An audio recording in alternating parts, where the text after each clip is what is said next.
Olá, estamos iniciando o podcast da ASEC, Associação dos Empresários de Cumbica, em parceria com a FIG Unimesp, essa importante instituição de ensino da cidade de Guarulhos. Aqui no campus Vila Rosário nós estamos.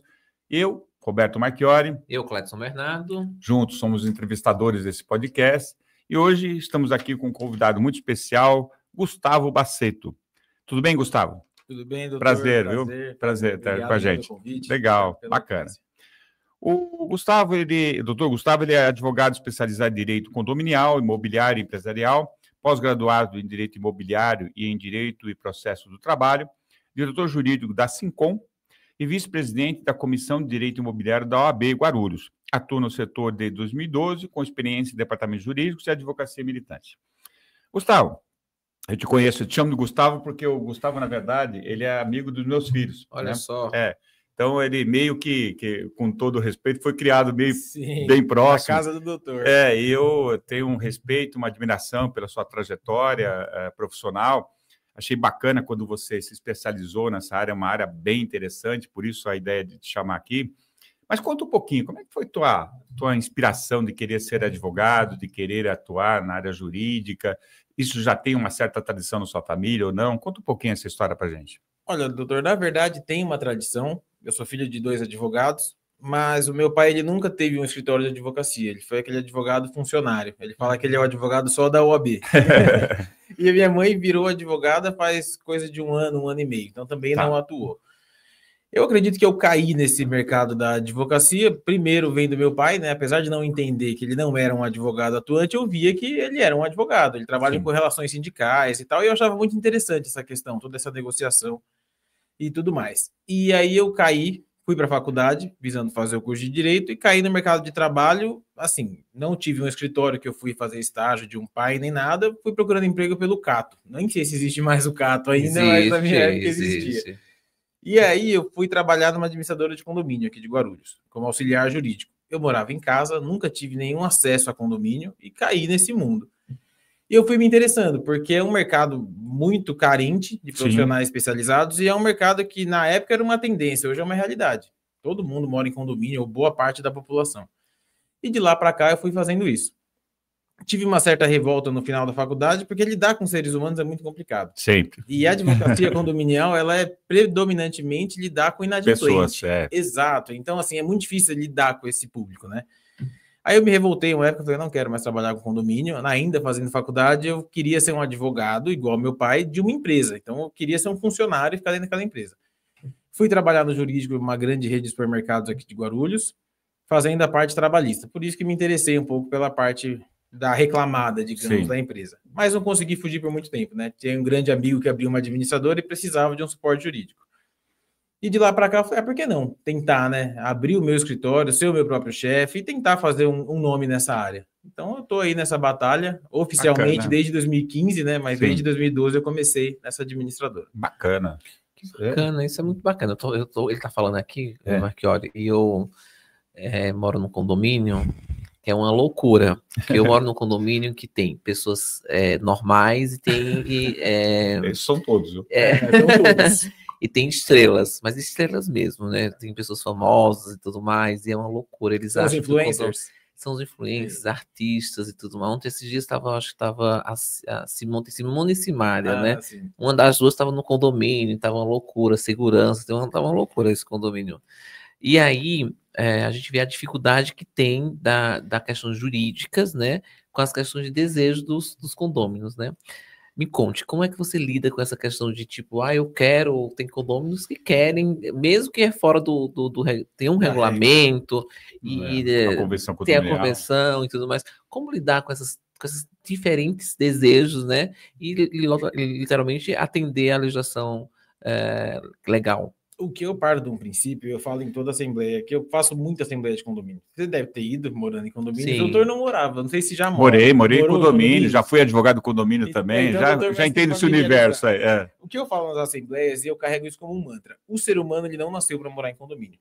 Eu trago isso e eu quero mostrar para os condôminos isso. A gente mora em condomínio, e eu moro em condomínio, tá? Meio contra a minha vontade, é o meu plano sair, mas eu moro. a gente não consegue dividir nem a vaga de garagem de um estacionamento de shopping. A gente sempre se incomoda porque o cidadão parou mais perto da faixa ou me atrapalhou de alguma forma. Agora, imagina você dividir a sua laje com uma outra pessoa. Então, o condomínio é um exercício diário de cessão. Eu vou ceder um pouco, o fulano vai ceder um pouco e a gente vai tentar chegar no denominador. Esses anseios que você me trouxe aqui é muito interessante porque isso está na discussão do momento. Os influencers, a captação de vídeos em áreas comuns, até onde vai o limite dele. E aí eu sou um escravo da regra. Eu não posso contra a regra do condomínio. Os condôminos podem sim desejar mudar a regra e tal, mas eu sempre falo, até que a gente mude esse beabá aqui, a gente vai aplicar ele. Exato. E aí a gente acaba sendo vilão, porque fala, tá vendo, o advogado aí tá do lado do síndico. Mas não, eu tô do lado da regra, eu tenho que seguir a regra. Você me contratou para seguir, para te mostrar os caminhos para a gente cumprir essa regra. Então esse é o maior desafio, tirando a inadimplência, que é uma questão que sempre vai delicada. Existir. O maior desafio da gestão condominial é equilibrar essa balança de anseios e possibilidades, né? Eu quero, mas será que eu posso? Na maioria das vezes não. E como é que a gente iguala esse ponteiro, né? Então é um exercício muito difícil. E ele tocou num ponto sensível que normalmente quem contrata, ou quem tem essa interface com o advogado condominial é o síndico, né? Mas você não advoga para o síndico, advoga para o condomínio. É verdade. Só que essa linha tênue de que você é partidário do síndico é um negócio sempre complicado, né? Sim. Porque é sempre o condômino. Como ele quer satisfazer a vontade dele, é a vontade dele, não do síndico que está perguntando, não é? E quando troca o síndico, a gente já sabe que a nossa cabeça vai rolar. Talvez na próxima gestão nós não estejamos à frente do condomínio, porque você não consegue mostrar para eles que, não, eu estou cumprindo o meu papel. Sim. Eles pensam, não, você está protegendo o síndico. Isso acontece, eu estava vindo para cá, eu tive uma audiência, eu já até falei, eu acho que é a Valéria daqui, né? Sim. Até falei, putz, vamos tentar jogar um pouquinho mais para tarde, que eu tenho uma audiência 1h30. Era online, uma audiência, tudo para ser muito rápido. Mas virou uma confusão de impugnação de assembleia e processo síndico, que está todo mundo no polo. Um dos condôminos processados confunde a figura do advogado do condomínio, porque eu advogo pro condomínio, estou advogando para aquele CNPJ, para aquele interesse. Sim. Se você em algum momento exagerou ou fez o que não devia numa assembleia, você vai ter que responder por isso como a sua pessoa física. E eu não consigo te ajudar nisso, né? Porque cada ser humano vai responder. Uma responsabilidade pessoal, né? Como gestor. E aí, se você não entra nessa defesa, eu diria até animalesca, para defender os interesses desse condomínio, ele já pensa que você é contrário.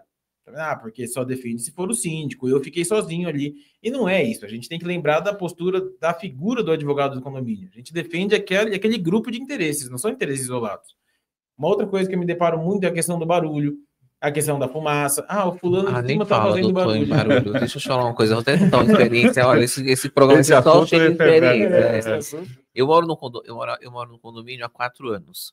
E aí o meu morador de cima fazia festas, mas não é uma festa, são várias festas na semana, com um som altíssimo, eu passava noite sem dormir, enfim. Para você ter uma ideia, a multa dele chegou a R$12 mil. Nossa. A nossa multa começa, acho que 20% do salário mínimo. E vai evoluindo, né? Exatamente. Tanto que ele fez. Até que a gente conseguiu chegar num ponto que já ia entrar numa assembleia e expulsar esse condômino. Aí me falaram que não poderia isso nunca acontecer, que a gente não ia conseguir ter êxito e tudo mais. É a minha pergunta. Quando se trata de ruído, qual é os direitos e os deveres que os condôminos têm? Ele pode chegar até uma expulsão? Isso legalmente pode? Verdade, quais são os caminhos para chegar nessa expulsão? O seu condomínio está vendo certinho. Você aplica a multa, majora a multa, até chegar num ponto que o condomínio não tem interesse em enriquecer as custas de multa. Então a multa tem que ter um efeito pedagógico acima de tudo. Então, se você dá uma multa, às vezes você dá uma advertência, o cara aprende e não faz mais, ok. Agora, se ele não faz, você vai majorando aquilo para aquilo se tornar um meio dele parar. Pesar no bolso, né? Exato. Agora, quando ele não para, qual que é o caminho? Convoca-se essa assembleia, mostra-se todo esse histórico de punição, e aí, assim, pessoal, vamos aprovar, entrar com uma ação para expulsar ele? Vamos. Aprovou, vamos entrar com o processo. Isso não é rápido, isso não é fácil, porque não está escrito no Código Civil que isso pode acontecer. Isso é um entendimento que alguns juízes adotaram, eles vão aplicando nos casos graves. Eu só vi um caso dar certo. Eu assumi o processo já no final, era só para cumprir a decisão. Mas, por mais que isso seja um movimento, isso não é tão vivido nos dias de hoje. É um movimento que tende a crescer, mas não está num ponto legal ainda. Então, é possível? É possível. Só que não é rápido, não é tão simples assim. Essa questão de barulho, eu tenho um vizinho, ele é um cara muito legal, meu vizinho de baixo, mas ele toma um Danone à noite, tal, terça, quarta-feira, chega, meia-noite ele liga o som. Eu tenho filho de 3 anos, agora ele deu uma parada, mas quando meu filho tinha meses isso acontecia. E é um som alto. Então, qual que é o caminho? Eu interfono na portaria, tem condomínio que não tem portaria 24 horas ou ronda e tal, e esse é muito difícil. No meu tem. Então, o porteiro vai lá, constata o barulho, e eu faço a reclamação minha formal, reclamação, e isso é muito importante, faça a reclamação. Muitos têm medo e tal, mas sem essa materialidade, o síndico não pode agir, entendeu? Então, esse cara era punido. Então, de vez em quando, ele dá uma surtada e faz. Graças ao bom Deus, há um tempo ele parou. Mas aí você me pergunta, e o condomínio que não tem nada disso? Porque a gente tem condomínio de tudo quanto é jeito. Tem condomínio que parece mais um sobrado. São meia dúzia de apartamentos, um porteiro eletrônico ali. Quem vai fiscalizar esse barulho? E aí entra naquilo. O condomínio, ele defende os interesses coletivos. Então, se uma reclamação parte de um só, o condomínio pode tentar fazer uma mediação. Mas se isso se agravar, vira um problema de condôminos. É igual a questão da infiltração. Ah, tá infiltrando na minha cabeça. O condomínio não tem nada a ver com isso. Ele pode tentar te ajudar notificando o cidadão. Arruma seu banheiro e tal. Do contrário, isso é uma ação de particulares. Você vai ter que processar o seu vizinho. Inclusive, com relação ao barulho, se você entender que o condomínio não está fazendo a parte dele, né? E a questão do barulho aí envolve a fumaça também, porque, mas só um reclamou e o condomínio tomou uma atitude. Porque está no Código Civil, né? O síndico tem o dever de zelar pela salubridade, pela segurança, pela saúde e pela harmonia entre os condôminos. Então, ainda que você prejudique a um só, se isso passar do limite do normal, o síndico tem sim a prerrogativa de puxar a sua orelha e fazer você voltar para a casinha, digamos assim. Uma das coisas que você comentou, e eu gostaria de voltar nesse assunto, a questão da pessoa não nasceu para viver em condomínio, né? Na verdade, é uma adaptação que o ser humano foi criando para poder compartilhar espaços, a questão de custo, um monte de coisa. Conforto, né? Conforto também. Mas, assim, tem pessoas que realmente não nasceram, né? Ou seja, se adaptam. E mais, viveram a vida toda morando em casas isoladas. E num dado momento, eu já cansei, agora eu vou morar em condomínio, como se fosse resolver o problema da vida dele. Normalmente é o contrário. Exatamente. Né? Que a pessoa não tem, além de não ter nascido para aquilo, não tem nenhum hábito, costume de viver, de adaptar no negócio. E é muito difícil, mas muito difícil você se acostumar a isso. Porque você está morando numa casa onde você faz, em tese, o que você quer. Né? Lá não é assim. Uhum. Assim... Esses problemas em assembleia, eu sei que tem bastante e tal, mas assim, o que você falaria para essas pessoas, né? Porque às vezes ela toma uma decisão como é a saída da vida dela, mas dá esses toques da experiência para essas pessoas. Tem uma cidade, doutor, aqui em Barueri fez muito isso. Por quê? O que a gente faz? Principalmente prédios de uma baixa renda, digamos assim. Tem muito prédio de apropriação, a gente sabe. Você tira a pessoa da comunidade, ergue um edifício e põe essas pessoas lá. Minha casa não é a vida e tal. Mas essas pessoas, gente, elas nunca pagaram nem conta de água. Elas não estão acostumadas a viver nesse contexto condominial. Então, assim, você faz um prédio lindo e maravilhoso, faz até uma sacada. A pessoa vai lá e põe a roupa dela para secar na sacada. Que não pode. Exato, a pessoa puxa um gato da energia elétrica coletiva para casa dela. Então, assim, antes da gente dar um apartamento para essa pessoa, você tem que ensinar a pessoa a viver em condomínio. Tem que educar, né? Barueri fez uma ideia muito legal. Eles estavam fazendo, não sei se ainda fazem, mas na época que eu tinha alguns casos por lá, eles faziam uma implantação do condomínio, não naquilo, tá aqui sua chave, seu apartamento é tal.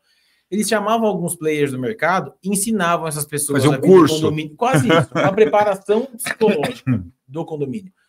Porque que condomínio te oferece? Os melhores endereços, geralmente, né? Grandes avenidas e tal. Você vai fazer uma piscina na sua casa, custa uma fortuna. Num condomínio, você vai pagar um pouquinho, cada um paga um pouquinho, você tem uma bela de uma piscina. Sim. Você tem uma churrasqueira bonita, você tem compartilha o custo, né? Muitas vezes a falsa sensação de segurança, porque é o que o condomínio te oferece, né? Uhum. Segurança, conforto, um bom endereço. O que ele te cobra? Convivência em comunidade, em sociedade mesmo. E quando eu falo que as pessoas não nasceram, eu caio nessa argumentação sua. Não, eu acho que todo mundo se adapta. Né? Quando a gente decide fazer um exercício, a gente se adapta a uma nova realidade e vai fazer um exercício. Quando você se dispõe a morar em condomínio, você tem que estar disposto a se adaptar. Né? Se adaptar significa dizer, o meu vizinho vai fazer barulho. Como eu vou lidar com isso? De vez em quando eu vou ter um contratempo. Como eu vou lidar com isso? Eu, morando em condomínio, muitas das decisões do síndico mesmo, e detalhe, eu advogo lá para onde eu moro, eu não concordo. Eu sei que vai dar problema, que a gente tem essa vivência. Sim, experiência. Como é que é? Por exemplo, numa delas, uma questão de elevador. Quer tirar uma empresa de ponta do mercado, da manutenção de elevador, porque é muito caro. Então, você põe uma segunda linha para fazer. A qualidade não é a mesma, o negócio não é legal. Você diminuiu o contrato? Diminuiu. Só que você vai ter uma dor de cabeça com o elevador parado e coisa e tal. Eu não concordo com isso, eu votei contra. Só que eu tenho que respeitar a decisão da maioria. E viver em condomínio é isso. Minha vaga de garagem é péssima. Eu particularmente não gosto. Tem que fazer sorteio a cada ano lá. O síndico não faz. Ele entende que a maioria quer manter do jeito que está. que eu posso fazer? Posso processar o condomínio, se virar uma confusão gigantesca e tal. Ou eu posso me adaptar à nova realidade. Minha vaga é ruim, mas ela pode piorar. Então, é esse exercício de consciência que as pessoas não têm. E ainda mais quando a gente discute oposição. Tem muitas oposições que elas são contra só por ser contra. Não tem nada de positivo para agregar. Mas vai para causar mesmo. Tem assembleias que são um faroeste, que você vê, assim, pessoas de idade, né, trocando umas ofensas que você não vê em botequim.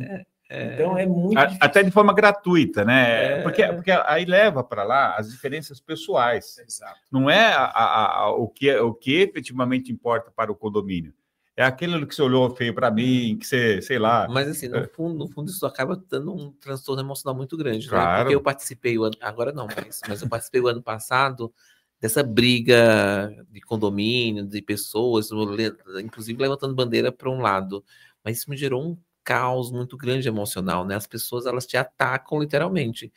E em grupos de WhatsApp, aquela confusão toda, e eles te xingam, você xinga também, aquela coisa toda. Aí você não tem sossego nem para levar seu filho na área comum. Você passa o dia inteiro no WhatsApp olhando confusão lá de condomínio. Eu não participo de grupo. Lá no meu condomínio eu falo, quando me colocarem eu tiro. Eu quero estar no grupo que o síndico manda o comunicado, só. Sim. E olha lá, né?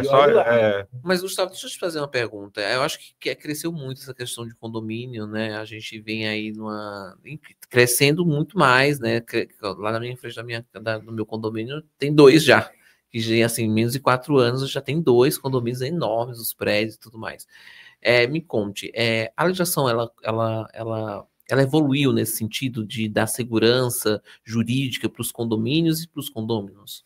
Eu acho que poderia evoluir um pouquinho mais. Muito pouco, eu diria. É um crescimento muito modesto, uma evolução muito modesta, dado ao boom que se deu. Porque tudo, eu sinto, pelo menos assim, juridicamente falando, a gente só atua quando tem a demanda. Ninguém prevê a demanda. Então, o que acontece? Você vê muito condomínio saindo até do ponto de vista de infraestrutura. Tem ruas aqui em Guarulhos que você vê 4, 5 condomínios saindo. Aquela rua não abrigava nem os condomínios que já tinham. Então, é um trânsito caótico, é carro parado de tudo quanto é jeito. Então, eu penso que tem que evoluir mais. E por que não evolui? Que nós temos muitos advogados generalistas. Tem muitos advogados que não se especializam na área para buscar uma melhoria. Por exemplo, essa Sincom, que eu sou diretor jurídico, ela nada mais é do que uma tentativa de fazer os condomínios terem voz. Porque o condomínio é tratado hoje em dia, uma pessoa jurídica despersonalificada, digamos assim. Tem uma personalidade jurídica, mas não tem. Então, o que é o condomínio? É quase uma empresa, mas não visa lucro. Então, você não tem uma diferenciação, por exemplo. Na minha opinião, você tinha que ter uma vara na justiça especializada em condomínios, porque tem juízes também que não entendem a dinâmica de condomínio. Tem juiz do trabalho, muitas vezes você vai discutir uma insalubridade em condomínio, que é aquele funcionário que mexe com lixo e tal. Ele só pensa em, mexe com lixo, então condena na insalubridade. Mas será que a gente não tem que ter uma visão diferenciada? Porque quem mexe num condomínio de 1.000, 2.000 apartamentos é um fluxo de lixo. Um condomínio menor com 10, 12 apartamentos é outro. Não dá para comparar um com o outro. Exato. E o que eu sinto na justiça, do modo geral, que eu falo em evolução, é isso. A gente precisa ter mais gente especificada nessa área, porque o mercado condominial cresceu. E ele vai crescer mais. A gente sabe que vai. Cada ano que se passa, tem mais gente morando em condomínio. A tendência é que isso evolua muito. E falta uma visão jurídica focada nessas questões condominiais. Porque apesar de parecer uma empresa, ele não é uma empresa, ele tem alguns regramentos próprios. A lei de condomínio, que embasou o Código Civil nessa questão, ela é de 1960 e pouco. É muito tempo para uma lei que vem sofrendo alguns retalhos, algumas costuras e tal. Mas eu vou te dar um exemplo. Para você mudar qualquer área comum de um condomínio, digamos um assunto banal, mercadinho. Todo condomínio tem mercadinho. Mas se a gente levar a ferro e fogo, a legislação fala em 2/3 dos condomínios votando. Pega um condomínio com 1.000, 2.000 apartamentos, como é que você consegue 2/3 de votos para isso? Nem se você fizer as assembleias online, tentar aquele quórum, aí não consegue. E de quem é a culpa? Do síndico que não traz melhoria. Mas esse síndico tem um engessamento na legislação que não permite que ele faça quase nada. Para você mudar a cor de um prédio, você tem que ter unanimidade de votos. Como é que você consegue todo mundo votando para mudar a cor do prédio? É quase impossível. É impossível. Né? É impossível. Você comentou da Sincom. O que é a Sincom? Por que ela foi criada? Qual o papel dela? Se ela está atingindo o objetivo dela? Conta um pouquinho sobre isso para a gente. A Sincom é uma associação de condomínios, condôminos e síndicos, digamos assim. Todo o universo condominial, a ideia é que se reúna nesse ambiente. Para quê? A gente proporciona lá o quê? Palestras, cursos. Inclusive, na semana passada eu não consegui, porque tem essas assembleias quase toda semana. Falando de carro elétrico em condomínio. né? Teve esse boom de carro elétrico, as pessoas vêm adquirindo carro elétrico, só que você não tem onde carregar no condomínio. E quando carrega, a conta fica para o condomínio, né? Para todo mundo. Exato. Aí não dá certo. Tem que ter uma estrutura diferenciada, né? Tem que ter um projeto de elétrica, porque tem uma questão, e eu fiquei sabendo isso quando eu fui estudando. Não é só ligar a tomada qualquer lá, né? Até porque você sabia que o carro elétrico não apaga o fogo? Se pega fogo naquela bateria mesmo, ele não apaga? Não sabia. Eu fiquei sabendo disso por um engenheiro que, inclusive, deu uma palestra na Sincom. Qual que é a ideia dele? Você precisa isolar a vaga que está o veículo, para aqueles sprinter, que são os guichos de água que tem acima, ele neutralize o fogo para ele não pegar nos carros dos lados, porque aquele carro não vai parar de pegar fogo. Agora, você imagina... Se não pega fogo no prédio também, né? Como é que você implanta uma estrutura dessa? Tem que ver se o condomínio tem capacidade elétrica de fornecer essa energia. A gente tem que estudar como é que eu vou repassar isso para o dono do carro. Tem que estudar se a seguradora vai cobrir esse novo risco do condomínio. Então, são muitos estudos que, quando vem a demanda, você não tem resposta para o condomínio. O cara pagou 200, 300 mil reais no carro elétrico, mora num prédio de altíssimo padrão, mas ele não tem a estrutura para carregar, para aquele carro ser funcional para ele. Vou dar um outro exemplo. Você tem a Lei Geral de Proteção de Dados. Tem condôminos, e acreditem, condôminos, eu digo assim, pessoas sensatas, pessoas de poder aquisitivo elevado, que fala que a facial dele para entrar no condomínio é uma violação da Lei Geral de Proteção de Dados deles. Eu até concordo. Aquele acesso facial. Né? Só que esse cara cria um transtorno do condomínio, porque assim, o condomínio já é responsável pelos seus dados. Não tem o que discutir. Ele é o guardião. A sua facial é um dado a mais que ele também vai ser responsável. Agora, parece justo que você tire essa medida de segurança dos seus vizinhos por causa de uma resignação dessa? Só que isso numa assembleia vira uma confusão sem tamanho. Então, aí que eu te falo, a legislação evolui, as coisas evoluem, mas a norma condominial parece que não acompanha. Esse boom de carro elétrico é muito complicado, porque antes do condomínio procurar saber se ele vai ter condição de carregar o carro... Ele compra primeiro o carro. E traz o problema. Ele compra o carro, depois ele vai ver como é que faz. Eu dou outro exemplo. Hoje em dia tem vagas PMG, né? Alguns condomínios, a maioria é só P. Eu tiro onde eu moro, dizem que é uma vaga M, mas a minha é P. O cidadão compra uma caminhonete gigantesca que ela cabe exatamente em cima das faixas de delimitação. Eu te pergunto, como é que se abre uma porta de um carro desse hora que ele para?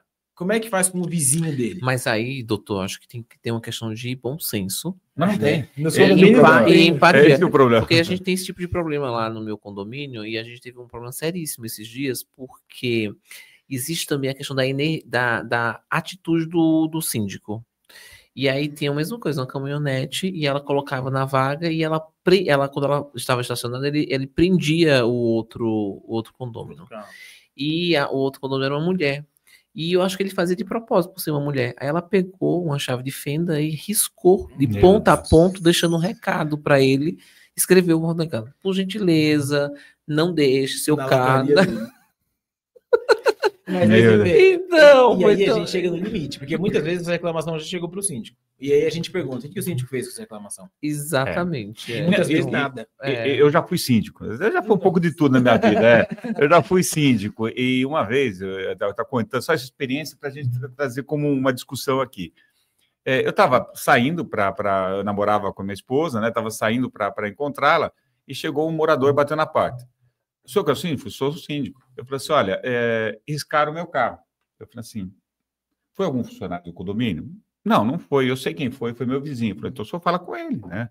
Porque não é um problema do condomínio. Se você até sabe quem foi... não é um problema do condomínio. Não, o senhor que tem que falar com ele. Eu falei: não, peraí.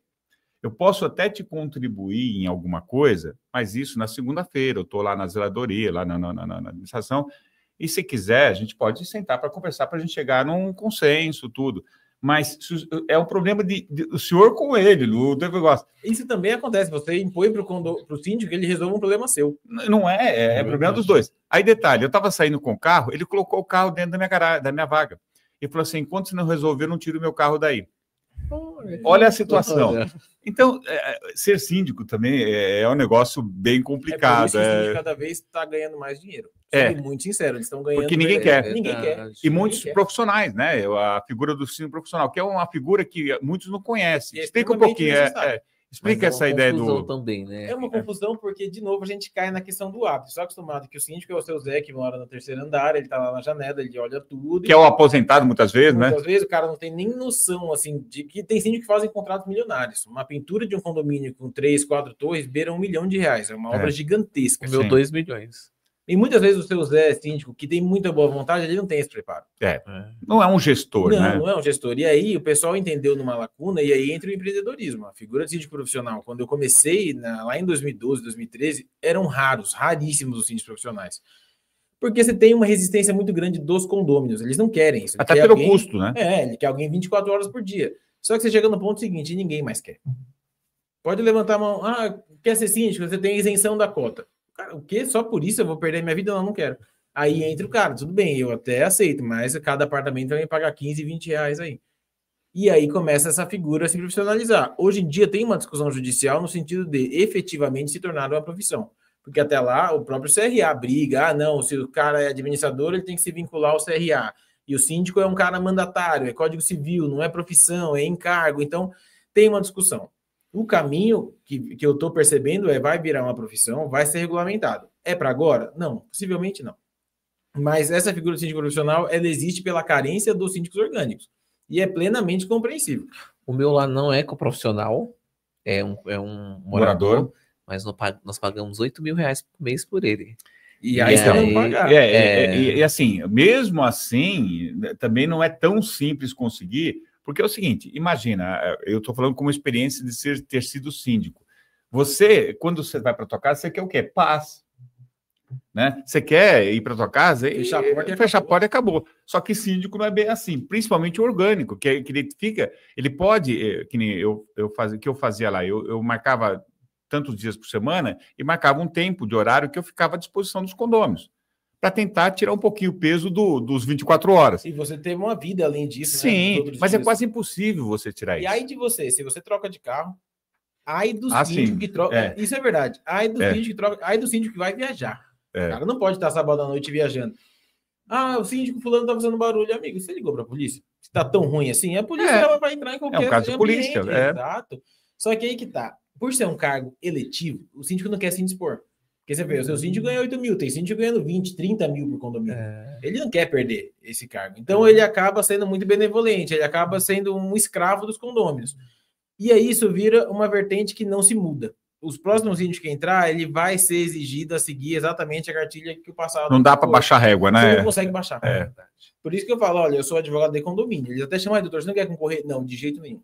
Eu sou advogado de condomínio. Olha, esse assunto é muito bacana, dá pano para as bandas. Mas deixa eu mandar aqui um recadinho aqui pro pessoal que está nos assistindo. Olha só. O céu ou o topo? Ser o melhor é uma questão de escolha.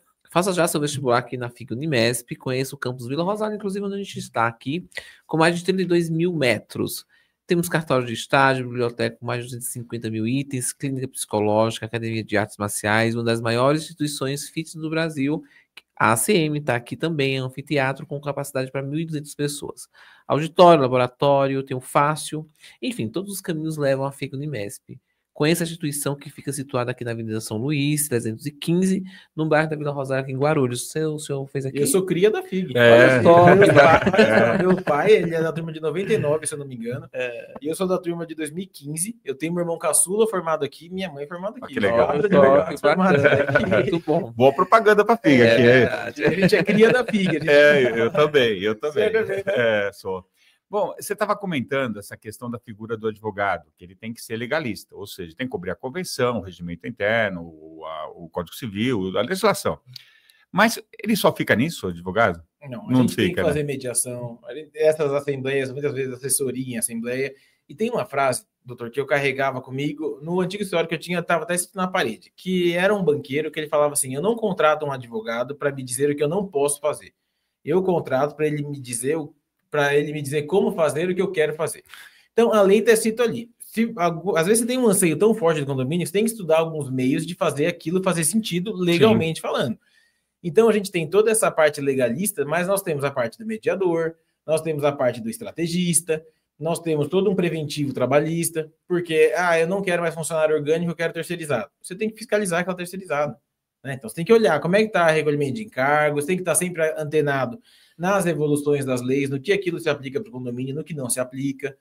No período de pandemia, foi terrível para os condomínios, né? Então, você vai surgindo algumas novas demandas, o mercadinho condomínio mesmo surgiu como um boom e você tem que tentar arrumar meios de você implantar aquele mercadinho, mesmo sem conseguir aquele quórum absurdo. Porque o condomínio precisa daquilo. O síndico quer uma segurança que aquilo vai dar certo. E você tem que tentar trabalhar a consciência dos demais para que aquilo chegue. Então, quando eu falo do advogado condominial e empresarial, é porque eu acho muito mais desafiador, analisando as duas vertentes, ser advogado de condomínio do que ser advogado de empresa. Advogado de empresa, muitas vezes, o que a gente fala? Fala com o dono, ou com o acionista, ou com o diretor jurídico, com o diretor de RH. Você tem pessoas ali esclarecidas que estão dispostas a entender. No condomínio, você lida com todo tipo de público. Eu tenho um condomínio lá no escritório que as pessoas pagam 50, 60 reais por mês de cota condominial. Tem condomínio que elas pagam 3 mil, 4 mil reais. São públicos totalmente diferentes, pessoas com cultura totalmente diferente. E você tem que ter toda aquela psicologia, aquele trato de se fazer entender para todos esses tipos de público, sem parecer ser um vilão. Então é um desafio diário dessa interação humana. Tem hora que de verdade cansa. E é interessante a minha experiência, e acredito que ele possa contribuir muito com isso, às vezes a condição financeira é absolutamente... Não tem nada a ver com a capacidade da pessoa de ser uma pessoa equilibrada, educada e tal. Eu diria até o contrário. Exatamente. Você vê, a pessoa quando paga um valor maior, ele se acha que ele pode fazer o que ele quiser. Em vez daquela pessoa que paga um valor menor, ela é vai coerente no comportamento dela do condomínio. Isso acontece bastante, né? Sem dúvida. E isso acontece em todos os meios. Pega desde o exemplo da escola particular para a escola pública, até o condomínio caro, o condomínio barato. Tipo, eu pago o seu salário. Tem síndico que escuta isso todo santo dia. Tem um porteiro, tadinho, do porteiro não, o porteiro segurança do meu condomínio escuta essas coisas também. Não é agredido. Quantas vezes a pessoa não é agredida, está trabalhando e é agredido? Eu tive um caso de um síndico aqui, fazem anos, quando eu trabalhava nessa administradora. Ele foi assassinado. Nossa. Por causa de uma multa. Caramba. Meu Deus. Prédio pequeno, 15, 20 apartamentos. E assim, ele foi assassinado a facadas, dormindo, pularam dentro do apartamento dele, era no térreo, e mataram ele. Mas já tive sindicar mulher agredida, tirada pelos cabelos e apanhar e coisa e tal. Aí você me perguntar, um síndico profissional é caro, mas quanto custa a sua integridade física? Quantas vezes a sua mulher não é ofendida, o seu filho não é maltratado porque você é o síndico do condomínio? Então, se a gente tem uma população que não se adaptou ainda a níveis básicos de educação, que ela pague por isso. Eu sou muito adepto disso. Se você não tem quem faça, cobre caro, porque você está se expondo. O condomínio que ninguém quer ser síndico. Por que será? Algum motivo tem, Algum motivo tem. O doutor levantou uma leve muito legal. Quanto mais dinheiro a pessoa tem, ela tem um nível de arrogância que, assim, passa dos limites. E o mundo tem que se curvar a ela. Eu falei da LGPD por causa da facial, mas tem questões do carro. O cara vai entrar lá, abre o vidro e tem que mostrar a facial. Mas meu carro é blindado, não vou abrir o vidro. A minha vou me expor a segurança. Aí fala, gente, mas como é que vai abrir o portão então? Não, se vira, tem minha placa aí, um abraço. Então, assim, é muito complicado. Você lidar com esse tipo, com essa divergência de públicos é muito complicado. E é legal isso, porque, assim, isso é uma vivência que muita gente tem. É um assunto que daria para falar tempos aqui. A gente está tentando sintetizar porque o nosso tempo é curto. Bom, doutor Gustavo, tem alguns anos atrás, nós sentamos um dia, eu, você e mais um... Quem era o outro? Era o Orestes e o Bruno, eles eram meus sócios. Isso, E a gente conversou sobre a experiência na advocacia, né? Eu tentei passar um pouquinho da minha experiência para eles, e a gente, de alguma forma, contribuiu, né, naquele momento para vivenciar um pouquinho a experiência de advocacia. Agora é a tua vez, cara. Agora é a tua vez. Você, com a tua experiência, com a tua habilidade, com o que você cresceu, e eu fico muito feliz e orgulhoso por isso, né? Realmente é uma coisa que me dá uma satisfação, um prazer muito grande de te ver cada vez mais crescendo. É tua vez de falar com um jovem advogado. Bom, eu vou dar uma dica que o doutor me deu, vou até parafrasear algumas coisas que o doutor me falou. Então, assim, eu vou passar a dica do doutor Roberto, que foi a que eu absorvi, e a dica do meu pai, que para mim é o meu grande mentor. Primeiro, estudem. Ninguém merece um advogado burro. Eu digo isso porque o doutor faz audiência, tem alguns colegas que fazem algumas coisas e falam, gente do céu, o cara acabou com a moral da advocacia. Outra coisa, não se prostituam por honorários. O seu vizinho sempre vai fazer mais barato. Tenha o seu valor. E para isso você tem que ter uma imagem, você tem que ter uma postura que justifique o seu valor. Não adianta nada você cobrar o dobro do outro se você não oferece nada além disso. Mas eu vou passar uma dica, pessoal, que se vocês aplicarem isso em todas as esferas da vida de vocês vão ter sucesso. Não que eu seja o baluarte da advocacia, mas eu procuro carregar esse mesmo valor para minha casa, para minha família, para minha empresa. Sejam absolutamente decentes. Absolutamente. Pessoal, não se curvem, não há nada que pague um nome muito limpo no mercado. Outra coisa, resiliência. Não é sempre que vai dar certo, às vezes vai dar errado. Só que você tem que sempre fazer o seu melhor. Eu faço uma terapia online sexta-feira e eu estava discutindo isso com a minha psicóloga no sentido de que até onde a gente tem que aceitar a perda. E falar, você tem que ser uma pessoa que sabe perder. Só que muitas vezes a gente carrega isso para um lado negativo. Tipo, eu sei perder, então tudo bem se eu fizer meia boca. Pode ser que eu perca. Use isso por um outro lado, para te confortar quando você deu o seu máximo. Você deu o seu máximo e ainda assim não deu certo? Ok, aí sim você usa isso, todo mundo erra. Até lá, faça o seu melhor. Você vai errar. Às vezes você vai deixar de responder aquele cliente, a correria vai acontecer, mas procurem sempre acertar. O erro vai acontecer, mas se você estiver sempre disposto a acertar, garanto que a tendência de você errar é cada vez menor. E volto de novo àquilo, sejam absolutamente decente, ético, respeite seu parceiro, respeite seu advogado da parte contrária, vocês dois estão ali tentando trabalhar, tentando mostrar o melhor para o seu cliente. São colegas, né? Exato, e até para juiz, não fica peitando o juiz, ele também está trabalhando, saiba fazer a sua argumentação de uma forma lógica, acima de tudo, né? E respeitosa. Não adianta gritar, não fique criando caso. O que vocês veem na TV não é a realidade. Na internet, você né? Não vai comprar sua BMW 0 km no primeiro ano de advocacia. Você vai demorar um tempinho ainda. Mas o resultado vem. Um bom trabalho com ética e decência, você vai conseguir. Então seria basicamente isso que eu... Você viu que ele falou que eu dei uma aula. Ele aprimorou minha aula. A minha aula era até o... Eu sou aluno, viu? Eu sou engenheiro de informação, mas estou fazendo direito. Olha que legal, que bom, olha que bom. Mas você viu que ele aprimorou o que eu falei para ele, não foi tudo isso, não. É que a vida vai ensinando um pouquinho mais, né? Claro. Vai apanhando um pouquinho. Doutor Gustavo Baceto, muito grato por sua entrevista. Realmente foi um prazer tê-lo aqui com a gente. Eu fico muito feliz, né, por, de alguma forma, eu ter colocado um tijolinho nessa construção aí. E desejo que você tenha muita felicidade e cresça muito na advocacia. Amém. Eu agradeço muito a oportunidade. Eu nem vi o tempo passar. Foi é verdade. Eu agradeço de verdade. Doutor. Bacana. O senhor, como sempre, é um ótimo professor e foi um prazer conhecer o senhor também. Que seja um bom advogado, hein? Você viu, Cláudio? Mais uma vez, atingir um objetivo, né? Você vê, são pautas diferentes. Vai ver das semanas anteriores, são coisas que não fazem uma sequência de ideia. Mas todas têm a mesma base, experiência de vida, experiência profissional, pautas que são interessantes para nosso dia a dia, para a nossa vida, inclusive empresarial. Então é bacana, né, Cléber? Muito bom. É isso aí.